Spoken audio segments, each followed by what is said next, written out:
Kupitia mitandao ya kijamii, tumeshuhudia tabia ya baadhi ya watu ya kutumia vibaya mitandao hiyo kwa kutengeneza, kuandika na kusambaza maandishi na picha mjongeo za kuhamasisha watu kufanya vitendo vya kihalifu ambavyo ni kinyume na maadili, utamaduni wa Mtanzania na kinyume na sheria za nchi. Vitendo hivyo vya kihalifu vinavyosukumwa na dhamira ovu, pamoja na kwamba ni kinyume cha sheria za nchi, vimekuwa vikisababisha hofu na taharuki kwa wananchi wema walio wengi kuliko wao bila sababu zozote za msingi. Tabia hizo na vitendo hivyo vinatakiwa kukemewa na kupigwa vita na mtu yeyote yule anayetambua umuhimu na thamani ya amani kwa maisha yake na familia yake.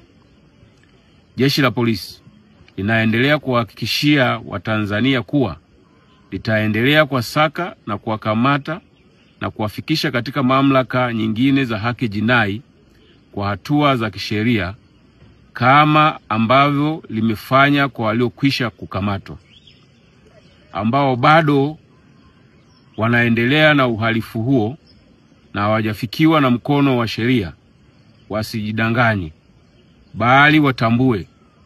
kinachosubiriwa ni muda na ukamilishaji wa taratibu za kuwafikia wakati wowote kulingana na ushahidi kwa mujibu wa sheria,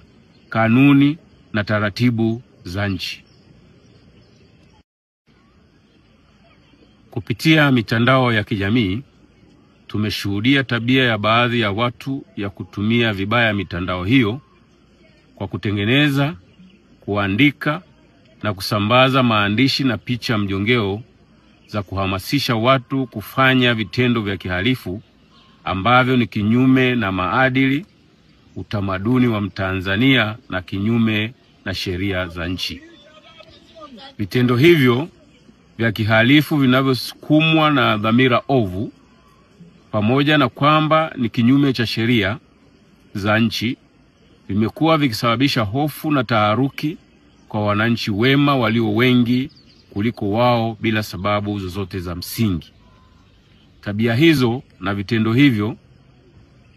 vinatakiwa kukemewa na kupigwa vita na mtu yeyote yule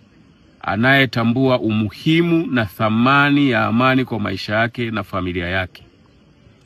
Jeshi la Polisi linaendelea kuhakikishia Watanzania kuwa litaendelea kuwasaka na kuwakamata na kuwafikisha katika mamlaka nyingine za haki jinai kwa hatua za kisheria kama ambavyo limefanya kwa waliokwisha kukamatwa, ambao bado wanaendelea na uhalifu huo na hawajafikiwa na mkono wa sheria. Wasijidanganye, bali watambue kinachosubiriwa ni muda na ukamilishaji wa taratibu za kuwafikia wakati wowote kulingana na ushahidi kwa mujibu wa sheria, kanuni na taratibu za nchi.